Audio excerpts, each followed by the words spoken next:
Good afternoon, good evening students. I hope you're doing good. Welcome back to the channel. Today we're back with another video concerning sociolinguistics. As you can see, today's lecture is entitled Language and Gender, and we will focus more on sexist language. So we will start with defining the notion of sexist language. Then I will give you examples about sexist language. The idea behind it is that you will be able to exemplify when you write your essays. It's quite important because you'd make your argument or your point valid and reliable. After that, we're going to move to ask two important questions. To which extent language systems are sexist, and also to which extent some ways of using language are sexist.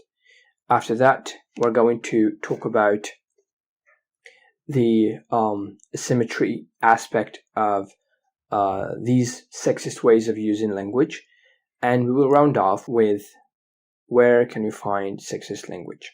With that being said, as usual, I invite you to like the Facebook page of this channel in order to be notified whenever I post something new, and also subscribe to my channel if it's not already done. That would encourage me to do more and help you out during the period of exams. We shall start with sexist language. So sexist language is the representation of men and women unequally. So this is very important to retain, unequally. As if members of one sex were less completely human and have fewer rights than members of the other sex.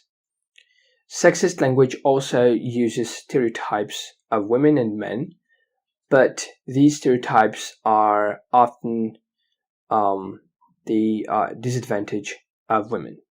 Okay, so this is the idea of sexist language.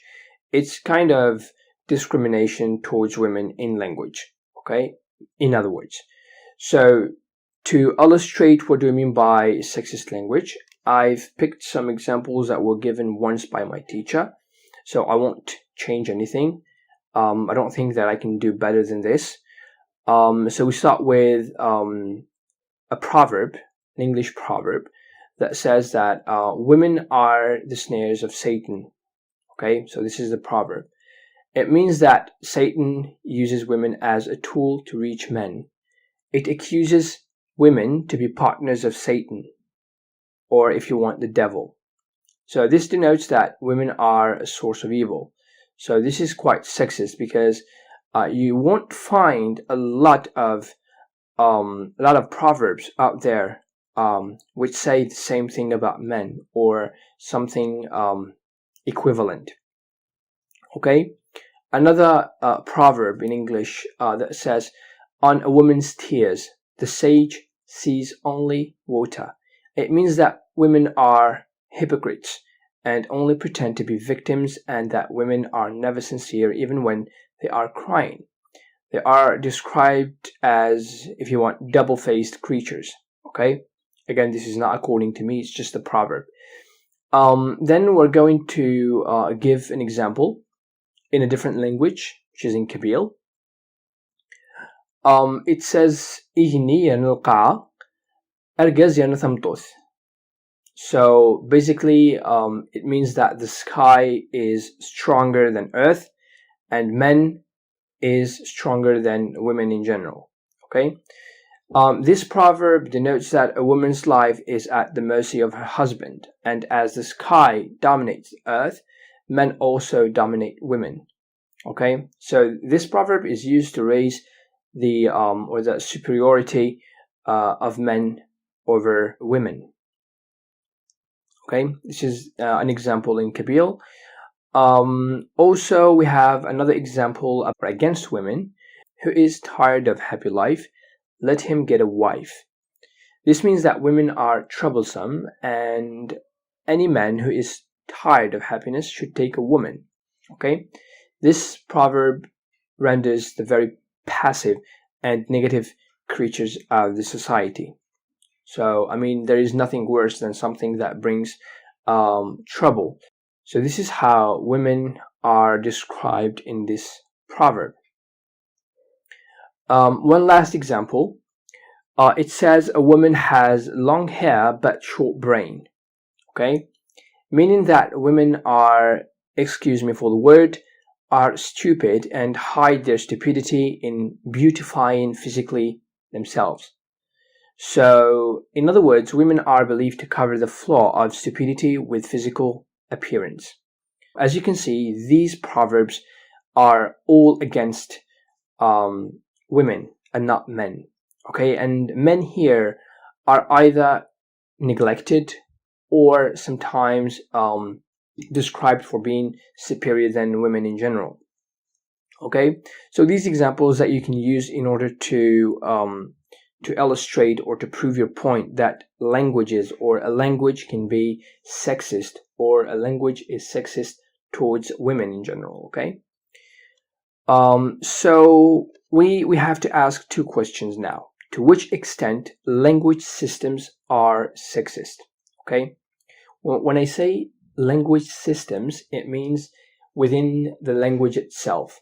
Okay, so the way language is constructed, the way words appear, the way words are formed, this is language system. Okay, so this or these language systems are sexist sometimes.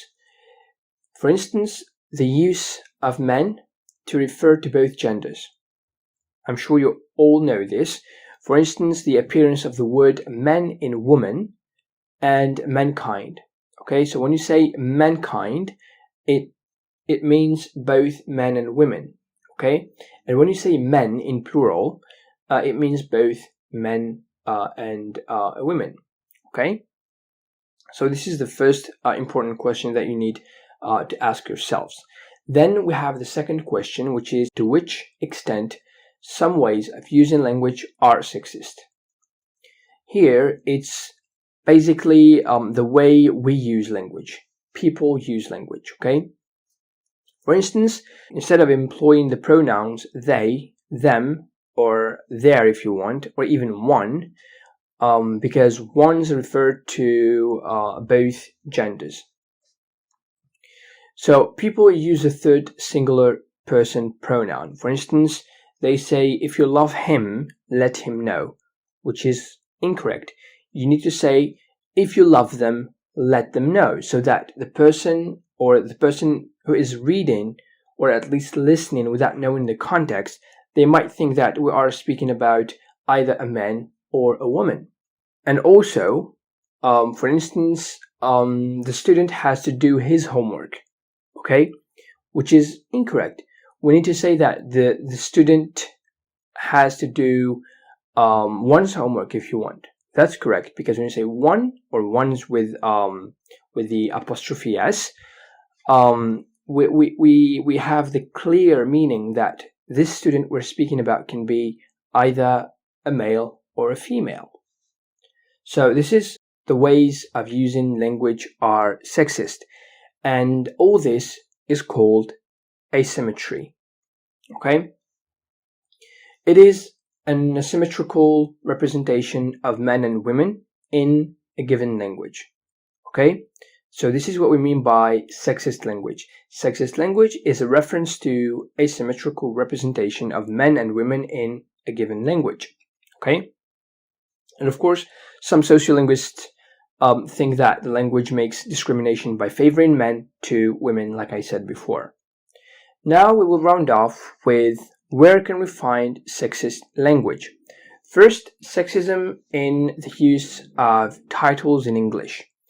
There are many titles that we can think of. We have policemen, congressmen, firemen, mailmen, businessmen, chairmen. So all these define or refer to both males and females. Okay, so this is sexist. And then we have what we call marked and unmarked terms in English. For instance, we have actor, actress, lion, lioness, waiter, waitress. So all these are called marked and unmarked. Okay, and we will see that sometimes we use more the word that refers to the males. And then, of course, at last we have sexism in discourse. And this is related to the use of words or phrases or sentences, or even if you want proverbs and citations against women, like I said before. This is what we call sexism in discourse at the semantic level, or semantically if you want. It means it is found in the meaning. So like the proverbs I mentioned before, those are sexism in discourse at the semantic level. Sometimes we can find it at the syntactic level, okay? Which means it is related to the structure of the sentence or whatever you are saying. For instance, when you say no man is an island, okay? Or one man's trash is another man's treasure, okay? And that would be it for today's lecture. It's a short one, I hope. It's quite easy. All you need to remember is the examples. What do you mean by sexism in a language, and where can we find sexist language? Ask yourself the two important questions and you'll be okay. But if you have a question, any kind of question, feel free to ask them in the comments below. I'll answer you as soon as I see your comment, or also feel free to message me on my Facebook page. And of course, I'll answer you as well as soon as I see your message. Otherwise, I tell you, stay safe and peace.